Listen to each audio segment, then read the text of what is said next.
Bienvenue à tous. Dans l'actualité, ce jeudi 14 décembre, le 10e anniversaire de la mise en œuvre du C2D, le contrat de désendettement et de développement entre la Côte d'Ivoire et la France. En marge de la célébration de cette date symbolique, une convention relative à l'amélioration du système judiciaire ivoirien a été signée à Boulaye Koné.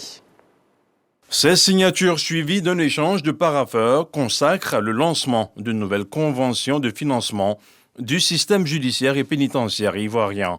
Un nouvel accord qui met en route une enveloppe de 24 milliards 500 millions de francs CFA. Ce projet prévoit notamment l'érection de cité de la justice commerciale à Grand Bassam, la construction d'une cour d'appel à Boaké ou encore la construction de l'équipement des logements des gardes pénitentiaires de la maison d'arrêt et de correction de Guiglo. Et nous aurons dans les mois qui viennent la signature et le démarrage de nouveaux projets dans les domaines de la gouvernance financière, des ressources humaines en santé et du foncier rural. Ce nouvel accord s'inscrit dans le cadre du 3e C2D, le mécanisme de réconversion de la dette publique due par la Côte d'Ivoire à la France, un levier qui marque cette année son 10e anniversaire. Une rencontre bilatérale de haut niveau pilotée par le Premier ministre.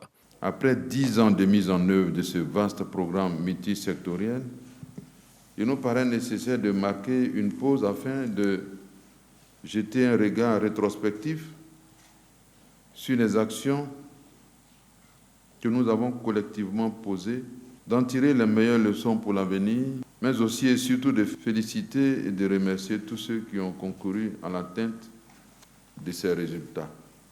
J'exprime ma gratitude pour votre engagement et votre contribution à la bonne mise en œuvre de cet instrument de coopération dynamique et efficace au service de la population ivoirienne.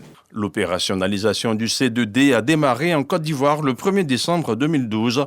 Les deux pays ont porté le montant global du dispositif à 1 902 milliards de francs CFA par la signature du 3e C2D à Paris le 27 octobre 2021. La 7e session du dialogue de partenariat Côte d'Ivoire-Union européenne s'est ouverte ce jeudi à Abidjan. C'est une rencontre de haut niveau qui permet de faire régulièrement le point sur la coopération entre les deux parties. C'est également le cadre pour définir des perspectives d'avenir pour un partenariat gagnant-gagnant. Et c'est le Premier ministre Robert Begré-Mombé qui a ouvert les travaux pour cette 7e session. La 45e conférence de l'Union interparlementaire africaine UPA s'est ouverte aujourd'hui à Abidjan. Plusieurs délégations parlementaires venues de 41 pays sont réunies à l'Assemblée nationale.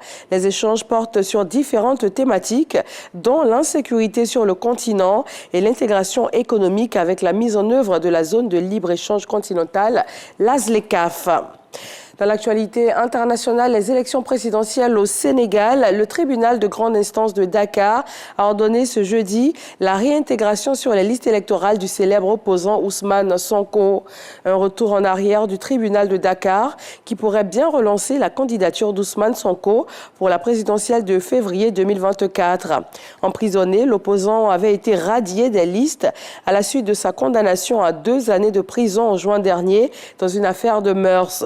Cette victoire presque inespérée survient à 12 jours de la fin du dépôt de candidature pour la présidentielle. Mais déjà, l'État annonce sa décision de faire appel. Au Tchad voisin, l'heure n'est pas aux élections, mais plutôt à un référendum constitutionnel. C'est la dernière mesure prise par la junte militaire du général Mahamat Déby pour gérer la transition. Le dimanche 17 décembre prochain, les Tchadiens vont se prononcer sur une nouvelle constitution, une étape vers des élections. Mais pour l'opposition, le scrutin cache plutôt un plébiscite pour le général président Mahamat Idriss Déby Itno.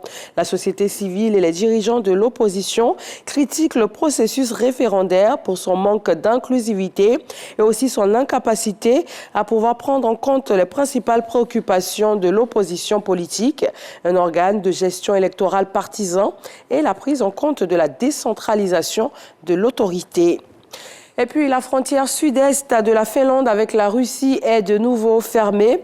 C'est une décision prise par Helsinki après les arrivées de plus de 400 demandeurs d'asile en quelques semaines. Du jamais vu pour la Finlande, qui voit là une nouvelle tentative de déstabilisation du Kremlin. Mais cette décision pénalise aussi les binationaux qui vivent ou travaillent d'un côté de la frontière. Ils étaient environ 200 à manifester devant la municipalité pour réclamer la réouverture des frontières, tous ayant encore des proches en Russie, des parents âgés surtout qui ne peuvent pas les rejoindre. Merci de vous informer sur RTI. Un rendez-vous avec beaucoup de plaisir à 20h.